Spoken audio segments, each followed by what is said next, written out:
ती आपण पाहूयात। रमेश म्हात्रेला सोमवारपर्यंत पोलीस कोठडी सुनावण्यात आलेली आहे। रमेश म्हात्रेला थोड्याच वेळापूर्वी कोर्टात हजर करण्यात आलेलं होतं। मारहाण प्रकरणानंतर कोर्टात हजर केलेलं होतं। आता रमेश म्हात्रेला सोमवारपर्यंत पोलीस कोठडी सुनावण्यात आलेली आहे। डोंबिवलीतल्या महापालिका रुग्णालयातील मारहाण प्रकरण आहे आणि त्या संदर्भातली एक मोठी अपडेट सध्या आपण पाहतोय। नगरसेवक रमेश म्हात्रेला, शिवसेनेचा नगरसेवक आहे, ज्याला आता 5 दिवसांची पोलीस कोठडी मागितली होती आणि त्या संदर्भात न्यायालयामध्ये त्यांना हजर केलं असता सोमवारपर्यंत त्यांना पोलीस कोठडी सुनावली आहे। आरोपीला आज मेहरबान न्यायालयामध्ये हजर केलेला आहे आणि त्याप्रमाणे त्यांना सोमवारपर्यंतची पोलीस कस्टडी देण्यात आलेली आहे। युक्तिवाद झालेला आहे पूर्णपणे। युक्तिवाद मी मीडियासमोर सांगणार नाही, पण जो काय आहे पोलीस कस्टडी सोमवारपर्यंत त्यांना देण्यात आलेली आहे। काय प्रेयर्स काही केले होते त्यांनी, कशा कुठल्या बेसवर त्यांनी एवढी 5 दिवसांची पोलीस मी कोठडी? पुन्हा सांगतो, मी न्यायालयातल्या काही गोष्टी सांगू शकत नाही, आमचे काही बंधन आहेत। फक्त मी इतकं सांगू शकतो का सोमवारपर्यंत त्यांना मेहरबान न्यायालयाने पोलीस कस्टडी दिलेली आहे। दादा तुझं नाव काय? ॲडव्होकेट विशाल केदार आहे माझं नाव। विशालजी, ही काही रेअर केस नाही आहे आणि पब्लिक कोर्ट आहे, त्यामुळे युक्तीवर सांगू शकता। बरोबर। कुठले ग्राउंड त्यांनी दिले, कुठल्या प्रेयर्स त्यांनी मागितलं होतं की याच्यामध्ये काही तपास करायचा? त्यांनी मॅजिस्ट्रेट कस्टडी एमसीआर करण्यासाठी त्यांनी प्रेयर केल्या होत्या, पण पोलीस न्यायालयात अजून चौकशी पूर्ण होणे बाकी आहे। त्यामुळे मेहरबान न्यायालयाने सोमवारपर्यंत त्यांना पोलीस कस्टडी देण्यात आली। कोणी केली होती मॅजिस्ट्रेट? कोणी मागणी केली होती? जे वकील आहेत विशाल केदार त्यांच्याशी आपण बोललो, नेमकं कोर्टामध्ये काय घडलेलं आहे, कारण आतमध्ये कोणालाच तिथं अलाव केलं नाही, वकिलांना देखील नाही, फक्त सरकारी वकील आणि आरोपींचे वकील आणि तपास अधिकारी यांनाच फक्त आतमध्ये कोर्टरूममध्ये त्या ठिकाणी बोलवण्यात आलं होतं। आणि त्यामुळे फक्त एवढंच आहे की सोमवारपर्यंत त्यांना पोलीस कोठडी सुनावलेली आहे, 5 दिवसांची पोलीस कोठडी मागितलेली आहे।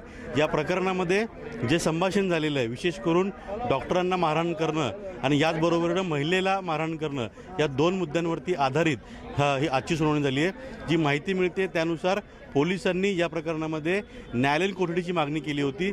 त्याचबरोबरीनं जेव्हा आपण हे दृश्य पाहतोय, रमेश म्हात्रेला पोलीस कोठडी सुनावली आणि त्यानंतर कोर्टाबाहेरची सध्याची परिस्थिती आपण पाहतोय।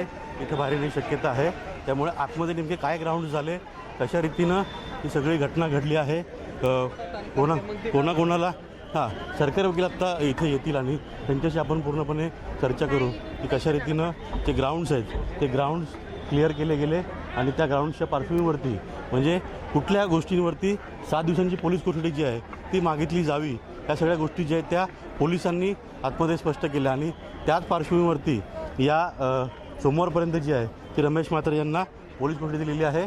रमेश म्हात्रे यांना आता विष्णुनगर पोलीस स्टेशन पोलीस कोठडी जी आहे त्यांच्या ताब्यात देण्यात आलेलं आहे। 7 दिवसांची पोलीस कोठडी आणि ग्राउंड नेमकी काय होते आपण जाणून घेण्याचा प्रयत्न करूया। हे वकील आहेत, हे वकील आहेत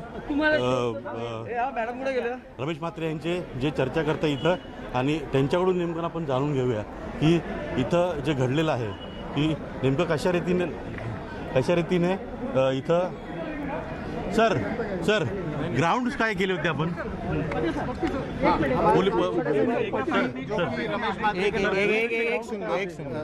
पोलिसांचे ग्राउंड एक बात बताइए, आज कोर्ट में क्या हुआ सर?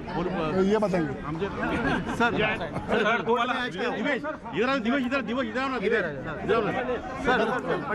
मराठी सांगा, क्या हुआ सर? मराठी सांगा, ग्राउंड काय होता पोलिसांनी? एक हिंदी में पूछ रहा हूँ, एक मराठी बोल रहा हूँ, एक हिंदी में पहले। आपले ते वकील आपण त्यांच्याशी बोलले। आपलं नाव सर? ॲडव्होकेट काझी। काझीजी, पोलिसांचे काय ग्राउंड्स होते, तरी कोणत्या ग्राउंडवर 7 दिवसांची पोलीस कोठडी मागितली होती? पोलिसांनी 5 दिवसाची पोलीस कोठडी मागितली होती, पण आम्ही असा युक्तिवाद केलं की ह्या प्रकरणमध्ये कस्टोडियल इंटरोगेशनची गरज नाही आहे, तर त्यांना PCची गरज नाही आहे, तर कोर्टाने सोमवारपर्यंत पोलीस कस्टडी अलाव केली आहे। आणि आम्ही कोर्टात रमेश म्हात्रेचं मेडिकल कंडिशन बघून आम्ही एक ॲप्लिकेशन मूव्ह केलं होतं, तर त्या ॲप्लिकेशनमध्ये आम्ही असं अर्ज दिलं होतं कोर्टाला की प्रत्येक 6 तासात रमेश म्हात्रेचं मेडिकल चेकअप व्हायला पाहिजे, जस्ट बिकॉज त्याला एकच किडनी आहे आणि ही 73 इयर्स ओल्ड। तर ते कोर्टाने आमचं ॲप्लिकेशन मंजूर केलं आहे आणि कोर्टाने असं आदेश दिला पोलिसांना की प्रत्येक 6 तासात किंवा जेव्हा पण BP किंवा पल्स फ्लक्च्युएट होईल तेव्हा त्यांचं मेडिकल ट्रीटमेंट व्हायला पाहिजे।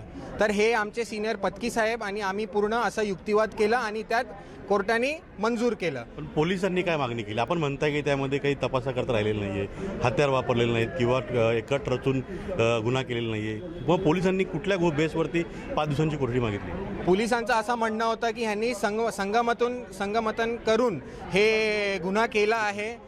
तर हे प्लॅनिंग करून केलं आहे. ते आधी अरेस्ट केलेलं होतं आणि रमेश म्हात्रेला आज प्रोड्यूस केलं आहे. तर एकत्र बसून अजून काय उद्देश होतं ते बघायला आणि ते सगळं बाहेर काढायला हे पोलिसांचे असे ग्राउंड्स होते. मेडिकल प्रॅक्टिशनर ॲक्ट 2010 याच्याबद्दल काय उल्लेख झाला का?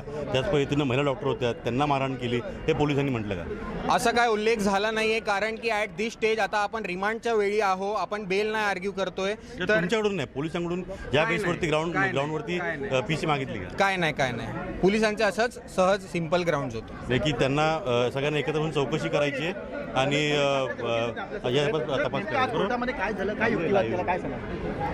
तपासामध्ये फक्त त्यांचे ग्राउंड जे होते की त्यांना- ग्राउंड्स तेच होते जे एकत्रित बसून आणि त्यांचं काय प्लॅन होतं तेच बघायला त्यांना कस्टडी हवी होती. नक्की. तर हे होते इथं सरकारी रमेश म्हात्रे यांचे वकील. आणखी नाही, या दरम्यान ना, या सगळ्या घटनेदरम्यान, सुनावणी दरम्यान ना, न्यायालय जे न्यायाधीश आहेत त्यांनी कोर्टामध्ये फक्त सरकारी वकील आणि त्याचबरोबरीनं